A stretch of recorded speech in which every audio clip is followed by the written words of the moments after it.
O som suave do jazz que preenchia o carro de luxo morreu no instante em que a sirene gritou atrás dela, um ruído agudo que rasgou a tranquilidade daquela tarde de sábado.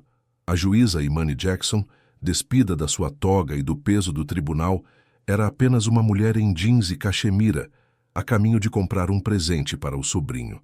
Ela encostou o carro, o coração ainda no ritmo lento da música, esperando uma simples advertência de trânsito. Mas o que veio não foi um pedido de documentos.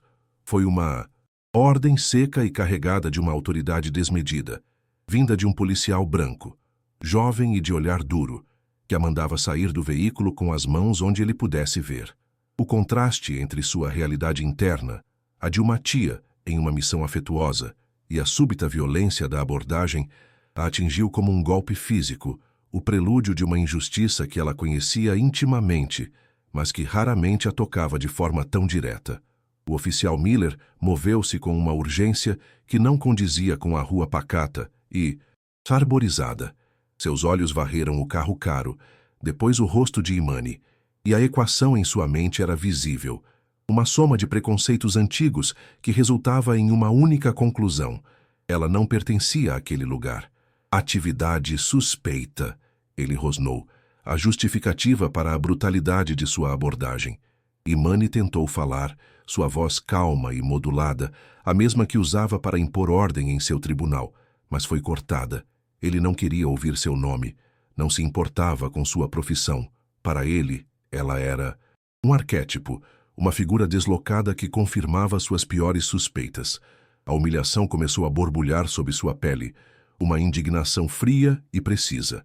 Ser reduzida à cor da sua pele e ao valor percebido do seu carro era uma violência que nenhuma de suas conquistas profissionais parecia capaz de anular naquele momento. Ele a fez virar de costas para o carro, o metal frio do capô contra suas mãos. O som das algemas se fechando em seus pulsos foi um clique metálico que selou sua impotência temporária. As pessoas começaram a parar.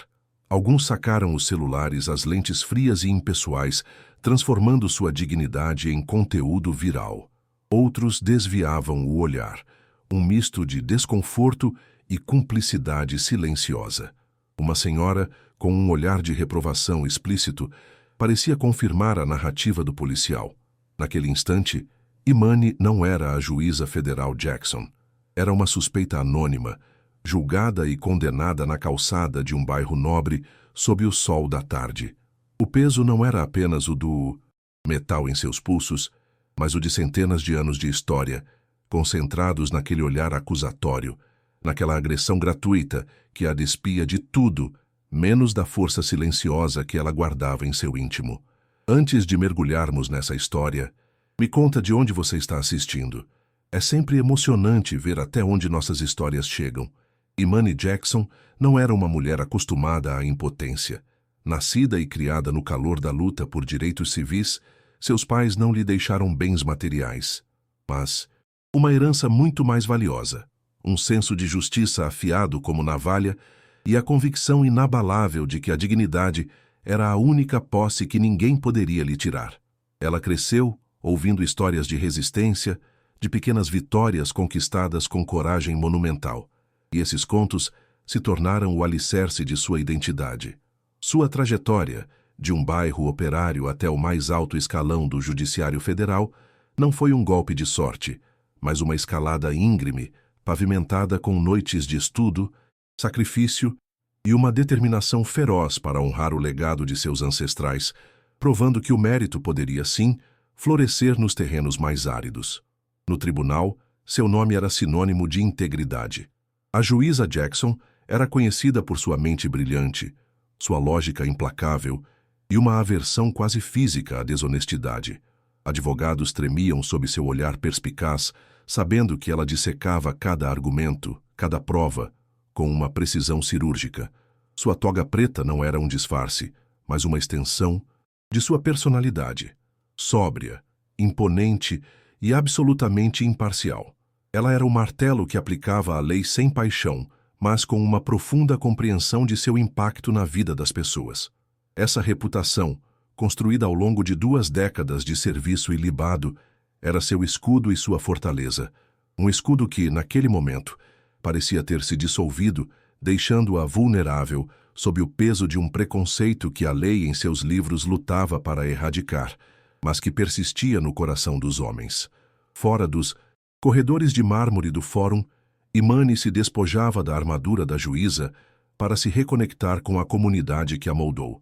Ela dedicava parte de seu tempo livre à mentoria de jovens negros que, como ela um dia, sonhavam com uma carreira em direito. Nesses encontros, ela não era a autoridade distante, mas a prova viva de que era possível.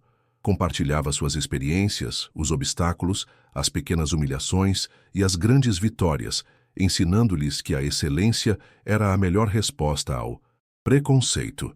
Era sua forma de retribuir, de construir pontes para que a próxima geração tivesse uma travessia menos solitária. Ela via em seus olhos a mesma chama que a impulsionara, um misto de esperança e raiva que, se bem canalizado, poderia mover montanhas e transformar sistemas.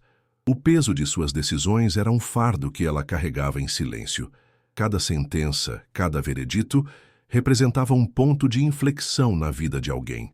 Ela passava noites em claro, relendo processos, questionando suas próprias interpretações, buscando a fresta de luz da justiça em meio à escuridão dos fatos. Essa responsabilidade a consumia, exigindo um nível de disciplina mental e emocional que poucos poderiam suportar. O mundo via a figura impassível no tribunal, mas não via a mulher que, em sua casa, cercada por livros e pelo som melancólico do jazz, lutava com o peso do poder que lhe fora confiado. A solidão era uma companheira constante, o preço pago por uma vida dedicada a um ideal maior do que ela mesma. Por isso, momentos de normalidade eram tão preciosos. Aquele sábado era para ser um desses raros oásis de paz. A simples tarefa de comprar um livro para o sobrinho, o prazer de dirigir sem um destino urgente, ouvindo a improvisação livre do saxofone, era um ato de recuperação de si mesma. Era a Imani tia, a Imani amante da música, a Imani que podia usar um suéter de cachemira confortável sem se preocupar com a imagem que projetava. Era uma tentativa de se libertar por algumas horas do simbolismo que seu cargo impunha. Essa busca por anonimato, por um instante de simplicidade, tornava a agressão do oficial Miller ainda mais cruel. Ele não havia abordado uma cidadã. Ele havia invadido um santuário, violando a frágil paz que ela tanto se esforçava para construir. A ironia era brutal. Como mulher negra em uma posição de poder imenso, Imani vivia uma dualidade constante. No tribunal, sua autoridade era quase absoluta. Fora dele, contudo, bastava um uniforme, um olhar enviesado, para que toda a sua identidade profissional fosse apagada, e ela se tornasse novamente apenas o que a sociedade racista insistia em ver. Um corpo negro em um espaço branco, uma anomalia a ser questionada, controlada. Ela estava acostumada às microagressões, aos elogios surpresos por sua eloquência, às dúvidas veladas sobre seu mérito. Mas a agressão de Miller era de outra ordem. Era a manifestação crua e sem filtros de um sistema que ela combatia com as ferramentas da lei, mas que agora a subjugava com a força bruta da ignorância. Sentada no meio-fio, o cascalho arranhando a calça jeans cara, Imani sentia o olhar do público como uma queimadura. A multidão, antes indiferente, agora era um tribunal improvisado, e ela, a ré. O jovem negro que a observava de longe, com raiva e resignação nos olhos, era um espelho. Ela via nele a dor de gerações, o cansaço de ter que provar constantemente sua humanidade. O olhar da mulher mais velha, carregado de um julgamento presunçoso, era a personificação daquela barreira invisível que ela passara a vida inteira transpondo. Naquele momento, o isolamento era total. Nem seus diplomas, nem suas sentenças, nem sua reputação podiam atravessar o abismo criado pelo preconceito do oficial Miller. Ela estava sozinha, cercada por estranhos que já haviam decidido sua culpa. Sua mente, treinada para analisar fatos e aplicar a lei, agora operava em modo de sobrevivência. Cada fibra de seu ser gritava para reagir, para citar estatutos, para desmantelar a ignorância de Miller com a força de seu intelecto. Mas ela sabia que, para um homem como ele, sua inteligência seria vista como arrogância, sua calma como desafio. A escalada da situação dependia de sua capacidade de suprimir a juíza dentro de si e se tornar pequena e inofensiva. Era uma estratégia humilhante, uma performance forçada para proteger sua integridade física.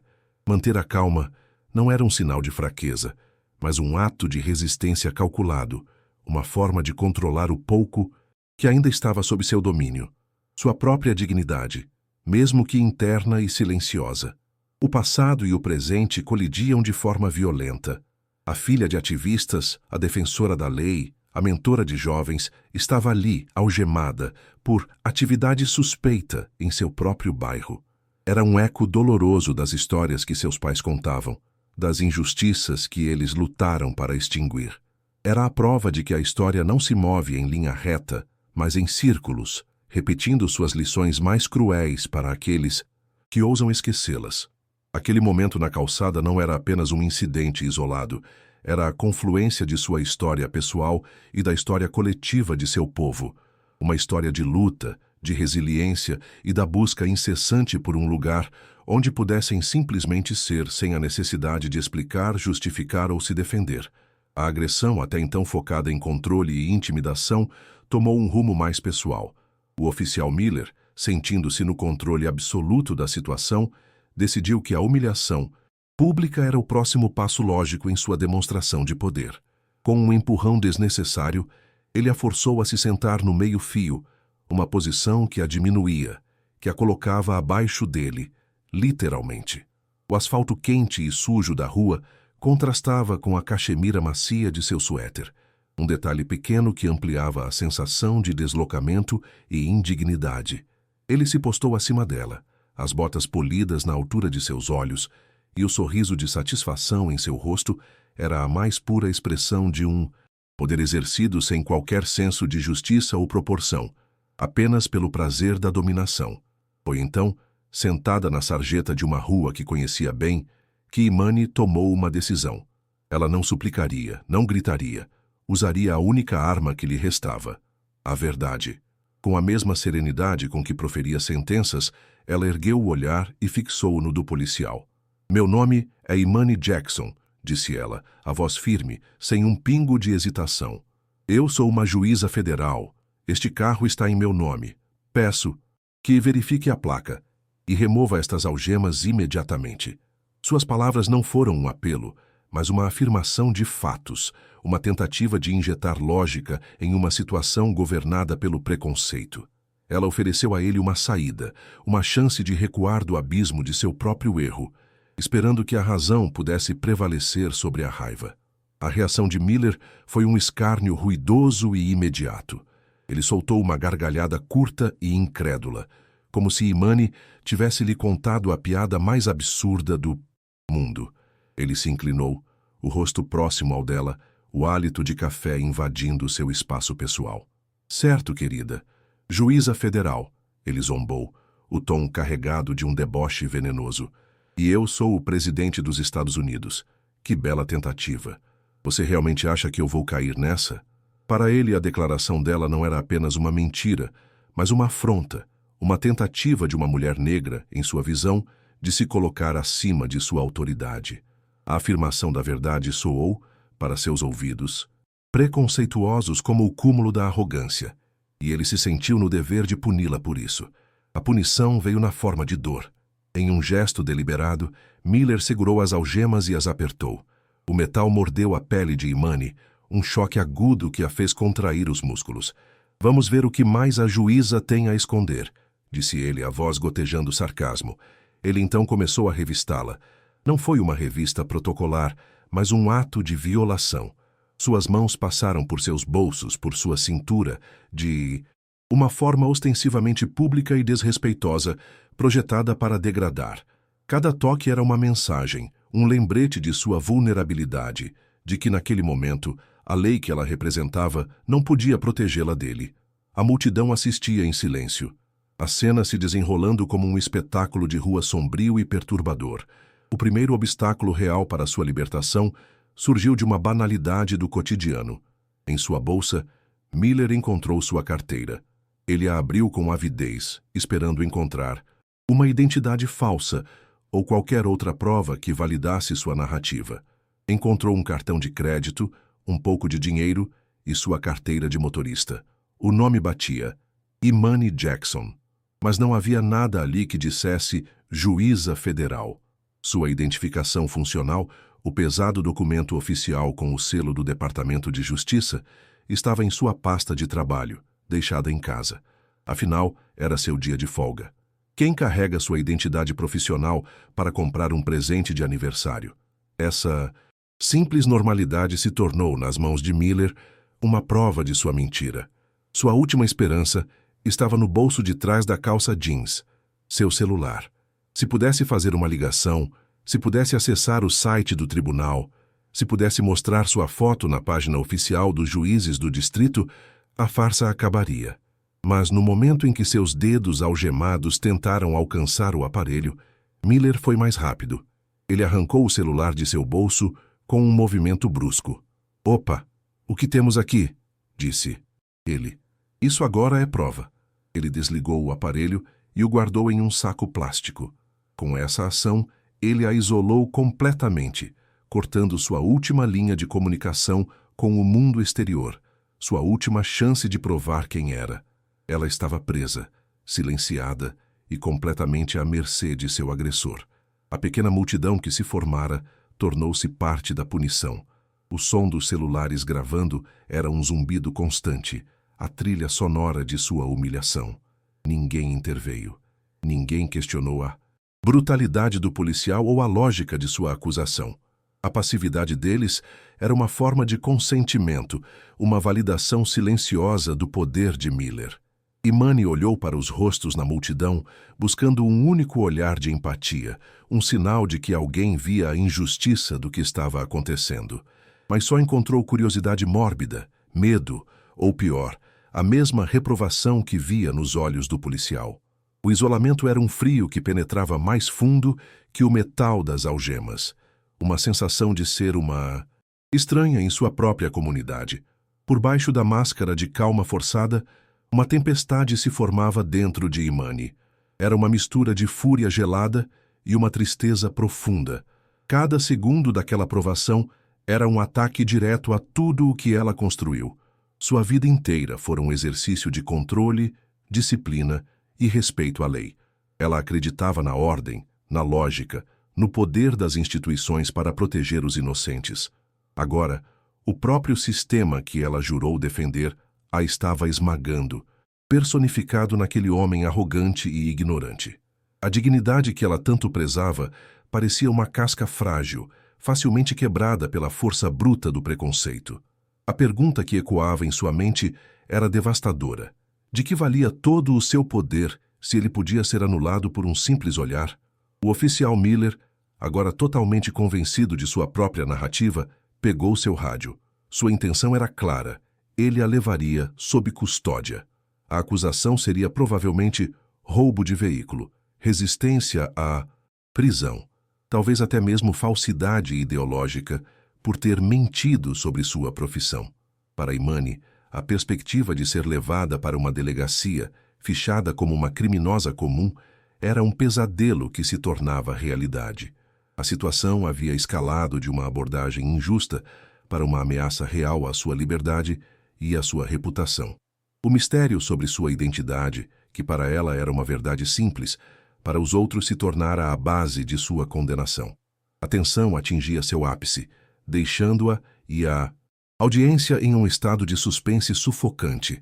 Pelo rádio, a voz do oficial Miller era uma caricatura de profissionalismo, mas as palavras que ele escolhia eram carregadas de um veneno sutil. Ele não relatou uma abordagem a uma cidadã, mas a detenção de um elemento suspeito, que se recusava a cooperar e fazia alegações fantasiosas. Cada frase era uma distorção, uma peça a mais no mosaico de culpa que ele construía ao redor de Imani. Ela ouvia não como vítima, mas com o ouvido treinado de uma jurista, identificando cada falha de procedimento, cada abuso de discrição, cada mentira que seria facilmente desmascarada em um tribunal. A ironia era que ela mesma já havia presidido casos assim, ouvindo depoimentos de policiais que, como Miller, acreditavam que o poder de seu uniforme era o poder da verdade absoluta. Sua mente analítica começou a trabalhar, transformando o medo em observação estratégica. Ela notou a maneira como Miller se postava, o peito estufado, uma performance para a plateia que ele mesmo havia criado. Ela memorizou seu número de identificação, o número da viatura. Notou a ausência de uma câmera corporal ligada, uma violação direta do protocolo do departamento em situações de confronto. Cada detalhe era um tijolo que ela armazenava para a batalha que sabia que viria depois. A batalha no campo onde ela era soberana. A lei. A raiva dava lugar a uma clareza fria. Ele achava que estava no controle, mas sem saber, estava fornecendo a ela todas as ferramentas que precisaria para desmantelá-lo.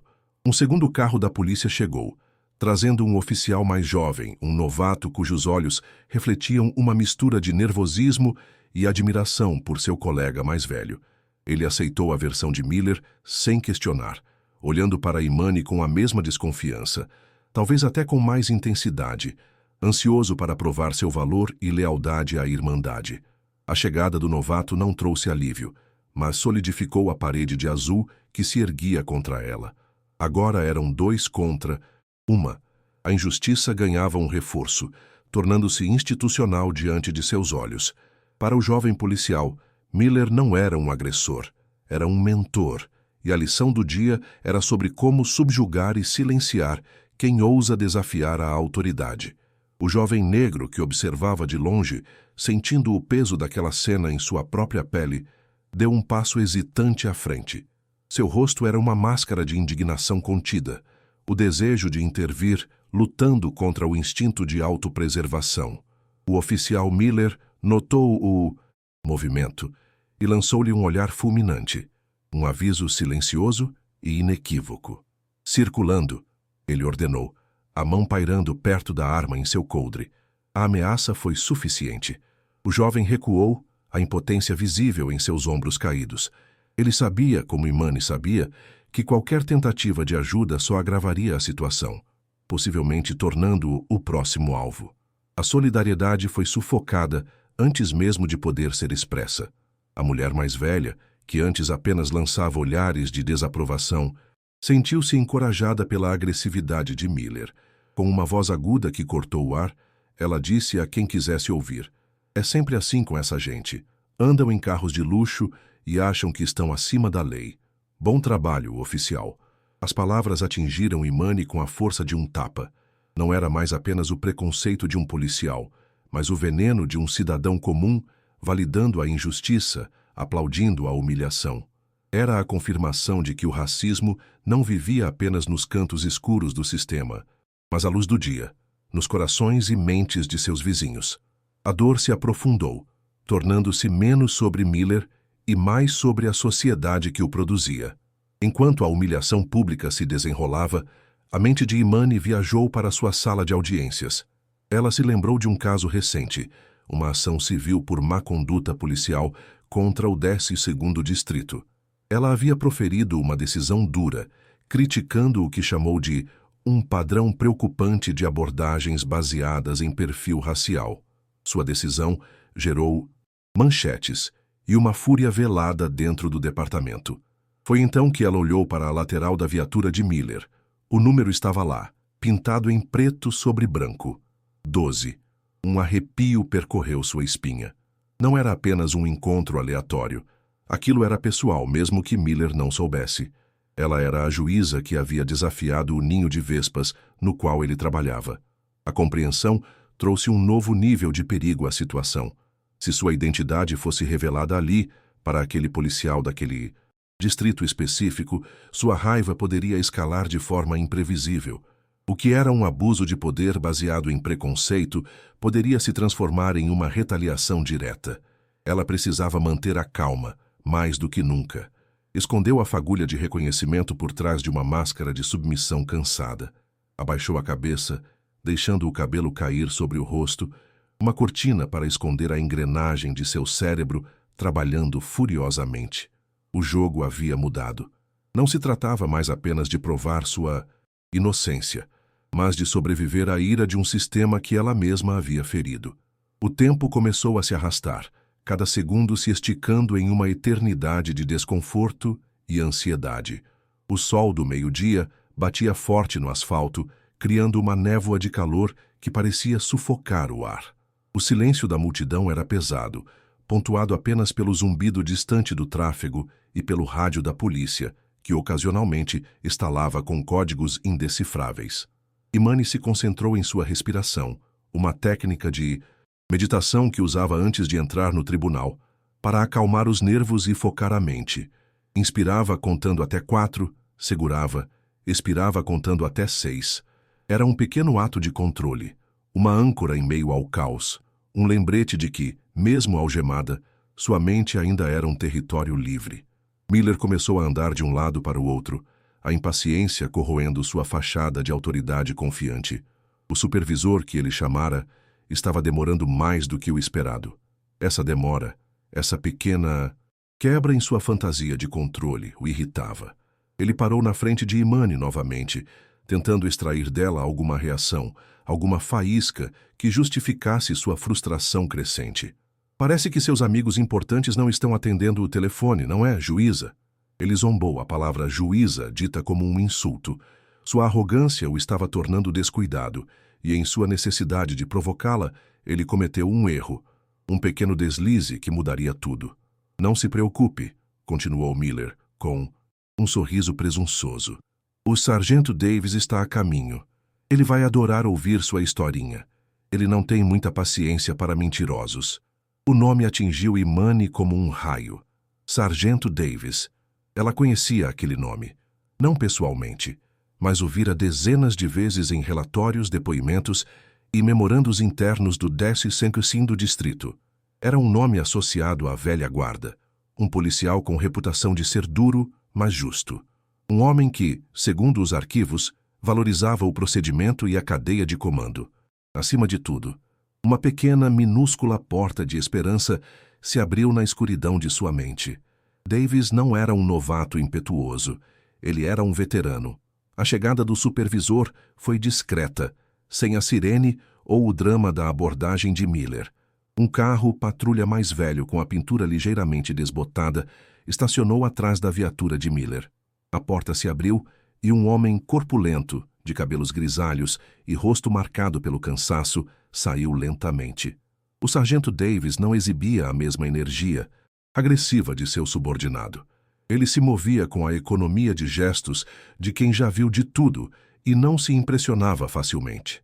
Seus olhos passaram pela cena, o policial tenso, a mulher algemada no chão, a multidão com os celulares em riste, com uma expressão de enfado, como se aquilo fosse apenas mais uma complicação desnecessária em um longo dia de trabalho. Davis se dirigiu primeiro a Miller, como mandava o protocolo. Ele manteve uma distância de Imani, ouvindo o relato de seu oficial. Miller falava em voz baixa, mas de forma animada, gesticulando em direção a Imani, pintando seu quadro de uma criminosa audaciosa e mentirosa. Imani não tentou interromper. Ela permaneceu sentada, a cabeça ainda baixa, a postura de uma mulher derrotada, mas seus ouvidos estavam atentos, sua mente registrando a narrativa enviesada de Miller. Ela esperou. Sabia que sua chance viria, não ao competir com os gritos de Miller, mas no silêncio que se seguiria. A paciência, ela aprendera há muito tempo, era a mais subestimada das armas. O palco para a virada estava montado. Se essa virada te surpreendeu, comenta aqui qual parte mais mexeu com você. E segue comigo, ainda tem mais. Após ouvir o relato apressado e autocomplacente de Miller, o sargento Davis finalmente se virou. Ele se moveu com a deliberação de um homem que aprendeu a não tirar conclusões precipitadas. Seus passos lentos diminuíram a distância entre ele e a mulher sentada no meio-fio, e pela primeira vez ele a olhou de verdade, não como um elemento suspeito, mas como uma pessoa no centro de uma situação que escalara rápido demais. Seus olhos, experientes e cansados, não continham a hostilidade de Miller, mas sim uma neutralidade inquisitiva. Ele parou a uma distância respeitosa e com uma voz grave e desprovida de emoção, fez a pergunta que redefiniria o resto do dia. Senhora, qual é o seu nome? Imani ergueu a cabeça lentamente. O movimento era fluido, majestoso, apesar da humilhação de sua posição. Seus olhos, que antes estavam baixos para evitar o confronto, agora encontraram os do sargento com uma intensidade magnética. Não havia medo neles, nem súplica. Havia apenas a força tranquila de uma verdade inabalável. O barulho da rua pareceu recuar, o mundo se concentrando naquele pequeno espaço entre a juíza algemada e o sargento cético.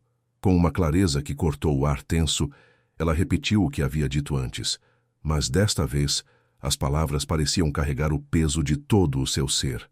Meu nome, disse ela, assassin, voz perfeitamente estável, é Imani Jackson. O nome pairou no ar. Sargento Davis franziu a testa. Jackson. Juíza Jackson.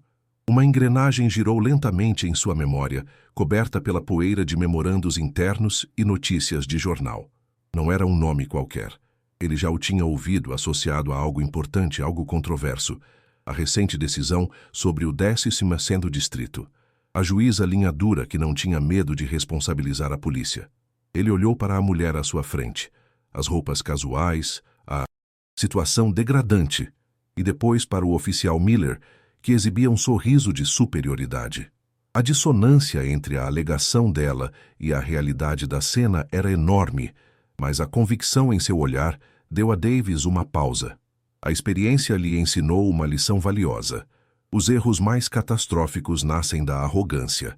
Ignorando a impaciência de Miller, Davis se virou e caminhou de volta para sua viatura. Cada passo era deliberado, criando uma tensão quase insuportável. Miller, percebendo a hesitação de seu supervisor, sentiu uma pontada de irritação. Sargento, eu já verifiquei a carteira dela, não é ninguém, ele disse, a voz um pouco alta demais. Davis não respondeu. Ele abriu a porta de seu carro e sentou-se diante do computador de bordo, o brilho da tela iluminando seu rosto concentrado. Na calçada, Imani não se moveu. Ela apenas observava, o coração batendo em um ritmo controlado. A multidão, sentindo que o clímax daquele drama de rua estava próximo, levantou ainda mais os celulares, as lentes prontas para capturar a resolução, qualquer que fosse ela. No silêncio de sua viatura, o sargento digitou o nome Imani Jackson no banco de dados. Em seguida, digitou a placa do carro de luxo. O sistema levou alguns segundos para processar, segundos que pareceram uma hora. Miller se aproximou da janela do carro, ansioso para ser validado. Então, a página carregou. A primeira coisa que surgiu na tela foi uma fotografia oficial. Uma mulher negra, de semblante sério e inteligente, vestindo uma toga preta. Acima da foto, em letras maiúsculas e inequívocas, o título Juíza Federal Imani Jackson, Tribunal Distrital dos Estados Unidos. E logo abaixo, um alerta em vermelho piscante, um aviso reservado para funcionários de alto escalão do governo. A abordagem requer notificação imediata ao supervisor, tratar com máxima cortesia profissional. A cor sumiu do rosto do sargento Davis. Foi como se um soco o tivesse atingido no estômago, tirando-lhe o ar. Ele piscou, depois leu de novo e, de novo, Juíza Federal. O alerta vermelho pulsava na tela como um alarme de incêndio, um sinal luminoso de sua própria negligência e do desastre monumental que seu subordinado havia acabado de criar. A mulher que Miller havia algemado, revistado e humilhado publicamente na frente de uma multidão era uma das figuras mais poderosas do sistema judiciário da cidade. Uma mulher que tinha o poder de encerrar carreiras, de expor departamentos inteiros. O peso daquela revelação o esmagou. Ele não estava mais lidando com uma infração de trânsito. Estava no epicentro de um terremoto. Lentamente, como um homem se movendo debaixo d'água, Davis saiu do carro. Sua expressão de cansaço profissional havia se transformado em uma máscara de horror pálido. Ele fechou a porta com um clique suave, que soou como uma explosão no silêncio que se instalara. Ele caminhou em direção a Miller, que ainda o olhava com uma expectativa ingênua, esperando um tapinha nas costas. O sargento não olhou para Imani. Seus olhos estavam fixos em seu oficial, e neles havia uma fúria fria, a raiva de um comandante cujo soldado acabara de colocar todo o pelotão na mira do inimigo. A atmosfera mudou instantaneamente. O poder, que antes estava concentrado nas mãos de Miller, começou a se deslocar, a se inverter de forma visível e dramática. Quando o sargento Davis falou, sua voz era perigosamente baixa, um sussurro que carregava mais ameaça do que um grito. Ele parou a centímetros de Miller, invadindo seu espaço. Pessoal, oficial, começou ele, cada sílaba precisa e afiada como um caco de vidro. Ele fez uma pausa, deixando o peso do momento assentar. Então veio a ordem, a frase que virou o mundo de Miller de cabeça para baixo e restaurou a ordem do universo. Tire as algemas da juíza. Agora. A palavra agora não foi uma sugestão. Foi um decreto, final e absoluto, carregado com a urgência de quem tenta desesperadamente consertar um erro que já pode ser irreparável. A confusão no rosto de Miller foi cômica e trágica. O quê, sargento? Ela está mentindo, ela... Ele começou a balbuciar, a realidade lutando para penetrar em sua muralha de preconceito. Davis não discutiu. Ele simplesmente apontou com o queixo na direção de sua viatura, para a tela do computador ainda brilhando com a foto e o título de Imani. Miller seguiu o gesto, seu olhar cético se movendo para a janela do carro. Ele se inclinou, franziu a testa e então seu rosto se desfez. A arrogância se dissolveu, substituída por um choque puro, seguido por uma onda de pânico que dilatou suas pupilas. Ele olhou da tela para Imani e de volta para a tela, a mente finalmente compreendendo a profundidade do abismo em que havia mergulhado. O som das algemas se abrindo foi o único ruído na rua de repente silenciosa. O clique metálico foi um ponto final na humilhação, um som de libertação que ecoou muito além dos pulsos de Imani. Ela se levantou, não com pressa, mas com uma graça deliberada. Havia marcas vermelhas em sua pele, o estigma físico da injustiça que sofrera. Mas ela não as esfregou, não demonstrou dor. Apenas ficou de pé, a postura ereta, o queixo erguido, recuperando silenciosamente a autoridade que nunca havia perdido, apenas emprestado à ignorância de outro. Sua calma era mais poderosa do que qualquer grito de triunfo. Era a calma de uma montanha que permanece de pé depois da passagem da tempestade. O olhar de Imani não se demorou no rosto pálido e aterrorizado de Miller. Não se demorou no sargento, que agora gaguejava um pedido de desculpas apressado e incoerente. Seu olhar varreu a cena, passando pelos rostos chocados da multidão, pelas lentes dos celulares que agora filmavam um tipo muito diferente de espetáculo, o da retribuição silenciosa. E então, seu olhar encontrou o do jovem negro que ainda estava lá do outro lado da rua. Ele não parecia surpreso, apenas validado. Na troca silenciosa de seus olhares, uma vida inteira de experiências compartilhadas foi comunicada. Não era um olhar de vitória, mas de profunda e mútua compreensão. Um reconhecimento silencioso da batalha constante que ambos travavam, cada um em sua própria arena. Imani não deu ao sargento Davis a absolvição que ele buscava em seu pedido de desculpas gaguejado, nem concedeu a Miller o luxo de uma reação. Ela simplesmente lhes deu as costas. Com uma compostura que era em si um ato de poder, ela se virou e caminhou em direção à pequena livraria, o objetivo original de sua jornada.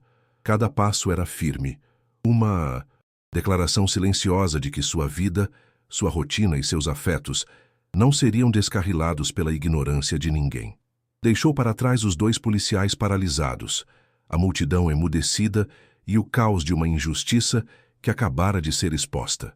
Ao cruzar a porta da loja, o sino suave que soou acima de sua cabeça pareceu anunciar sua entrada em um outro mundo, um santuário de paz e ordem que ela mesma se recusou a adiar.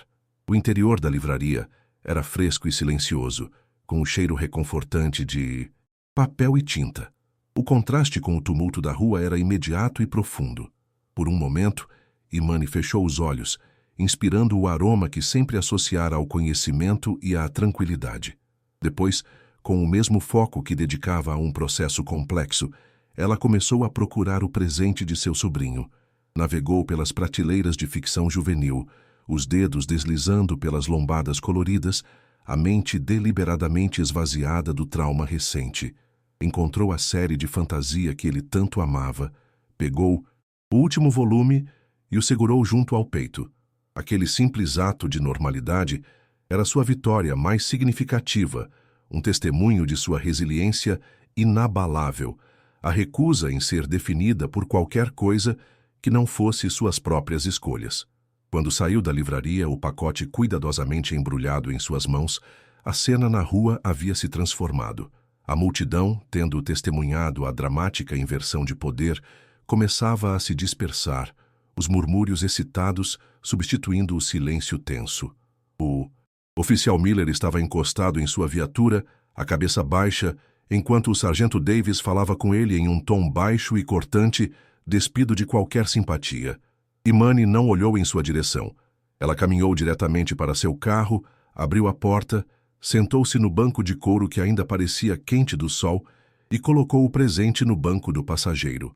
Ligou o motor e o som suave do jazz voltou a preencher a cabine, como se nada tivesse acontecido. E então, ela foi embora. Nos dias seguintes, Imani Jackson não agiu por vingança, mas por responsabilidade. Sentada em sua mesa, não em casa, mas em seu gabinete oficial, ela redigiu uma queixa formal e detalhada. Descreveu o incidente não com a paixão de uma vítima, mas com a precisão de uma jurista, citando cada violação de protocolo, cada abuso de autoridade. Ela não fez isso por si mesma. Ela o fez pela incontável quantidade de pessoas que enfrentavam o mesmo tratamento, mas que não tinham um título para salvá-las no último minuto. Ela o fez porque entendia que seu poder só tinha valor se fosse usado para proteger aqueles a quem o sistema tão frequentemente falhava em proteger. Era seu dever, um peso que ela carregava como uma extensão de sua toga. As consequências para o oficial Miller foram rápidas e severas. A queixa formal de uma juíza federal, somada aos vídeos que inevitavelmente inundaram a internet, tornou sua posição insustentável. Ele foi imediatamente suspenso e uma investigação do Departamento de Assuntos Internos foi aberta. Sua carreira, antes uma trajetória ascendente construída sobre um falso senso de autoridade, agora estava em ruínas. Ele se tornou um exemplo, não da justiça que prevalece, mas da facilidade com que o preconceito pode destruir uma vida, incluindo a do próprio preconceituoso. A justiça, neste caso, não foi apenas uma punição, mas a consequência natural de ações tomadas em um universo que, por vezes, se curva em direção à verdade. A história explodiu na mídia local e depois nacional. O incidente da juíza tornou-se um ponto de inflexão no debate público da cidade sobre policiamento e perfil racial. O Departamento de Polícia, encurralado pela publicidade negativa e pela pressão de grupos de direitos civis, foi forçado a emitir um pedido de desculpas público e a anunciar uma revisão de suas políticas de treinamento. A humilhação de Imani, embora profundamente pessoal e dolorosa, catalisou uma conversa necessária, forçando uma instituição a olhar para suas próprias falhas. Sua dor silenciosa foi transformada em um clamor por mudança, provando que a dignidade de uma única pessoa pode, às vezes, ter o poder de mover todo um sistema. Semanas depois, em uma noite tranquila, Imani estava na varanda de seu apartamento, observando as luzes da cidade cintilando abaixo. Ela não sentia um triunfo exultante. Em vez disso, sentia uma profunda melancolia. A vitória era agridoce, manchada pela tristeza de que tal confronto fosse necessário. Ela não se orgulhava de ter desmascarado Miller. Lamentava a existência de um sistema que o criara e o armara com um poder que ele era incapaz de exercer com sabedoria. A justiça que fora servida parecia menos uma celebração e mais um lembrete sombrio da fragilidade da civilidade e do longo caminho que ainda precisava ser percorrido para que a igualdade deixasse de ser um ideal e se tornasse uma realidade vivida. A verdadeira força, ela refletiu, não estava na virada de poder, na revelação de seu título ou na punição de Miller. Estava na decisão de se levantar do meio-fio e entrar na livraria. Estava na quietude de sua respiração, enquanto o mundo ao seu redor girava em caos. Estava em sua recusa em odiar, escolhendo, em vez disso, o caminho mais difícil da responsabilidade sistêmica. Honrando o legado de seus pais, ela havia enfrentado a injustiça não com a mesma arma da opressão, mas com uma dignidade que a desarmava. A lição final não era sobre quem tinha mais poder, mas sobre quem mantinha sua humanidade quando todo o poder era usado para tentar roubá-la. O reflexo de seu rosto no vidro da varanda mostrava uma mulher cansada, mas não quebrada. As cicatrizes daquele dia não estavam em seus pulsos, mas gravadas em sua consciência, um lembrete permanente de sua dupla identidade e da luta que ela travava todos os dias, dentro e fora do tribunal. O som do jazz flutuava suavemente do interior de seu apartamento, uma melodia de resiliência e improviso. Imani Jackson, a juíza, a tia, a filha de ativistas, continuaria sua jornada. A experiência não a havia diminuído. Havia apenas reafirmado seu propósito, polido sua determinação, até que brilhasse com a luz fria e inabalável da própria justiça. Se essa história te emocionou, curta o vídeo e se inscreva no canal para mais histórias como essa. E me conta, o que ficou com você depois dessa história? Imani não deu ao sargento Davis a absolvição que ele buscava em seu pedido de desculpas gaguejado, nem concedeu a Miller o luxo de uma reação. Ela simplesmente lhes deu as costas. Com uma compostura que era em si um ato de poder, ela se virou e caminhou em direção à pequena livraria, o objetivo original de sua jornada. Cada passo era firme, uma declaração silenciosa de que sua vida, sua rotina e seus afetos não seriam descarrilados pela ignorância de ninguém. Deixou para trás os 2 policiais paralisados, a multidão emudecida e o caos de uma injustiça que acabara de ser exposta. Ao cruzar a porta da loja, o sino suave que soou acima de sua cabeça pareceu anunciar sua entrada em um outro mundo, um santuário de paz e ordem que ela mesma se recusou a adiar. O interior da livraria era fresco e silencioso, com um cheiro reconfortante de papel e tinta. O contraste com o tumulto da rua era imediato e profundo. Por um momento, Imani fechou os olhos, inspirando o aroma que sempre associara ao conhecimento e à tranquilidade. Depois, com o mesmo foco que dedicava a um processo complexo, ela começou a procurar o presente de seu sobrinho. Navegou pelas prateleiras de ficção juvenil, os dedos deslizando pelas lombadas coloridas, a mente deliberadamente esvaziada do trauma recente. Encontrou a série de fantasia que ele tanto amava, pegou o último volume e o segurou junto ao peito. Aquele simples ato de normalidade era sua vitória mais significativa, um testemunho de sua resiliência inabalável, a recusa em ser definida por qualquer coisa que não fosse suas próprias escolhas. Quando saiu da livraria, o pacote cuidadosamente embrulhado em suas mãos, a cena na rua havia se transformado. A multidão, tendo testemunhado a dramática inversão de poder, começava a se dispersar, os murmúrios excitados substituindo o silêncio tenso. O oficial Miller estava encostado em sua viatura, a cabeça baixa, enquanto o sargento Davis falava com ele em um tom baixo e cortante, despido de qualquer simpatia. Imani não olhou em sua direção. Ela caminhou diretamente para seu carro, abriu a porta, sentou-se no banco de couro que ainda parecia quente do sol e colocou o presente no banco do passageiro. Ligou o motor e o som suave do jazz voltou a preencher a cabine, como se nada tivesse acontecido.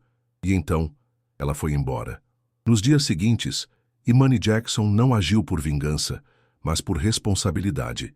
Sentada em sua mesa, não em casa, mas em seu gabinete oficial, ela redigiu uma queixa formal e detalhada. Descreveu o incidente não com a paixão de uma vítima, mas com a precisão de uma jurista, citando cada violação de protocolo, cada abuso de autoridade. Ela não fez isso por si mesma. Ela o fez pela incontável quantidade de pessoas que enfrentavam o mesmo tratamento, mas que não tinham um título para salvá-las no último minuto. Ela o fez porque entendia que seu poder só tinha valor se fosse usado para proteger aqueles a quem o sistema tão frequentemente falhava em proteger. Era seu dever, um peso que ela carregava como uma extensão de sua toga. As consequências para o oficial Miller foram rápidas e severas.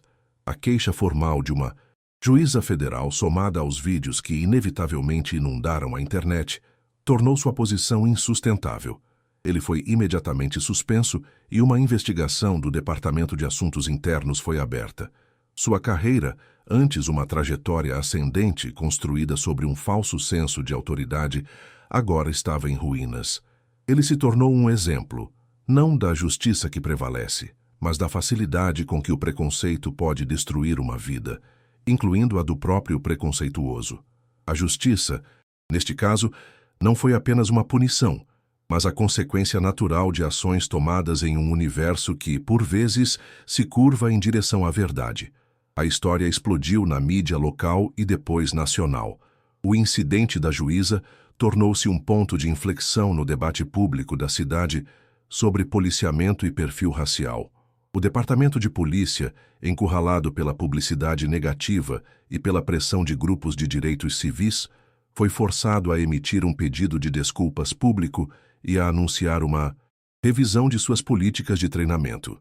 A humilhação de Imani, embora profundamente pessoal e dolorosa, catalisou uma conversa necessária, forçando uma instituição a olhar para suas próprias falhas. Sua dor silenciosa foi transformada em um clamor por mudança, provando que a dignidade de uma única pessoa pode, às vezes, ter o poder de mover todo um sistema. Semanas depois, em uma noite tranquila, Imani estava na varanda de seu apartamento, observando as luzes da cidade cintilando abaixo. Ela não sentia um triunfo exultante. Em vez disso, sentia uma profunda melancolia. A vitória era agridoce, manchada pela tristeza de que tal confronto fosse necessário. Ela não se orgulhava de ter desmascarado Miller. Lamentava a existência de um sistema que o criara e o armara com um poder que ele era incapaz de exercer com sabedoria. A justiça que fora servida parecia menos uma celebração e mais um lembrete sombrio da fragilidade da civilidade e do longo caminho que ainda precisava ser percorrido para que a igualdade deixasse de ser um ideal e se tornasse uma realidade vivida. A verdadeira força, ela refletiu, não estava na virada de poder, na revelação de seu título ou na punição de Miller. Estava na decisão de se levantar do meio-fio e entrar na livraria. Estava na quietude de sua respiração, enquanto o mundo ao seu redor girava em caos. Estava em sua recusa em odiar, escolhendo, em vez disso, o caminho mais difícil da responsabilidade sistêmica. Honrando o legado de seus pais, ela havia enfrentado a injustiça, não com a mesma arma da opressão, mas com uma dignidade que a desarmava. A lição final não era sobre quem tinha mais poder, mas sobre quem mantinha sua humanidade quando todo o poder era usado para tentar roubá-la. O reflexo de seu rosto no vidro da varanda mostrava uma mulher cansada, mas não quebrada.